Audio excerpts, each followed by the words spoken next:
ลังซุปเลยแหละพี่น้องเอ้ยอันนี้คือมาเด้อเกี่ยวเด้อกินเด้อนี่เด้ออยู่ป่าอยู่ปูอยู่ป่าอยู่ปูนี่แหละอาหารนะ เอาเขี้ยวไปน้ำ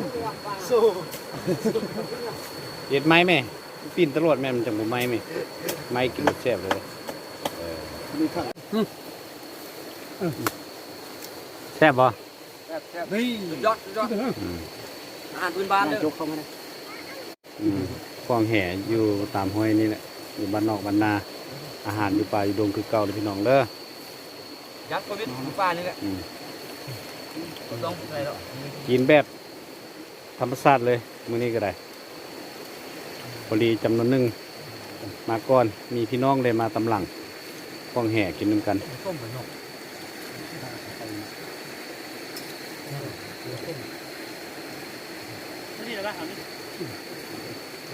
คนเชื่อเมื่อแล้วคนที่ไหนก่อนนะเมาเด็กน้อยกับมาถ่ายพวกนั้น ปิ้งแกงกับพร้อม เพื่อนปลาเก่งปลาหม้อ เด้อพี่น้องเด้อ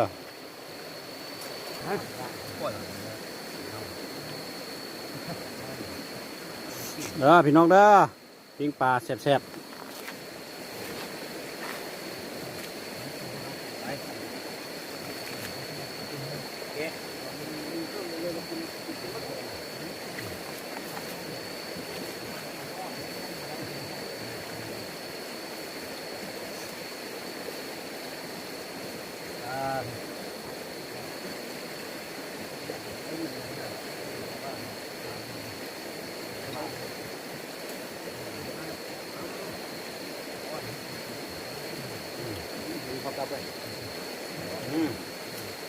พี่น้องเลย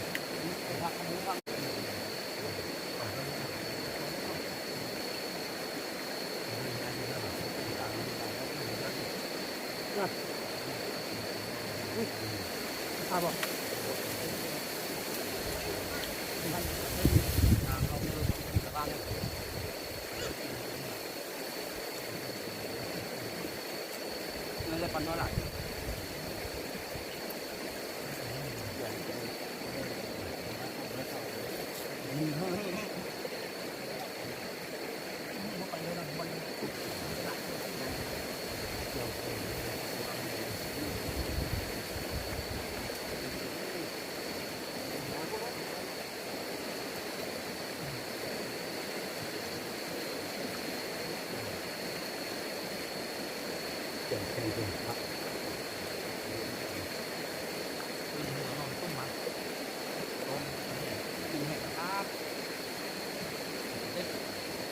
น้อยนี่ได้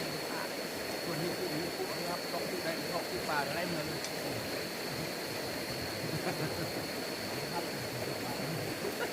โอ้ทิ้งชัดเลยก้อน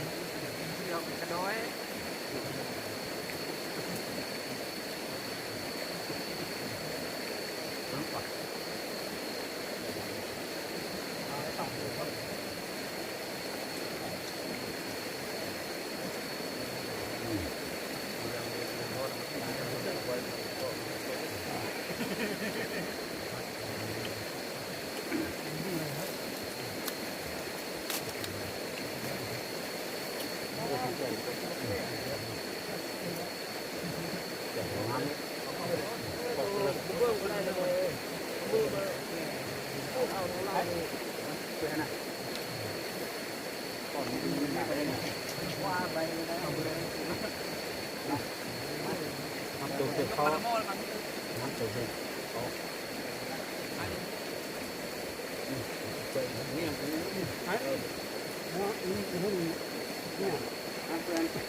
โอ้ไม่ความประหยัด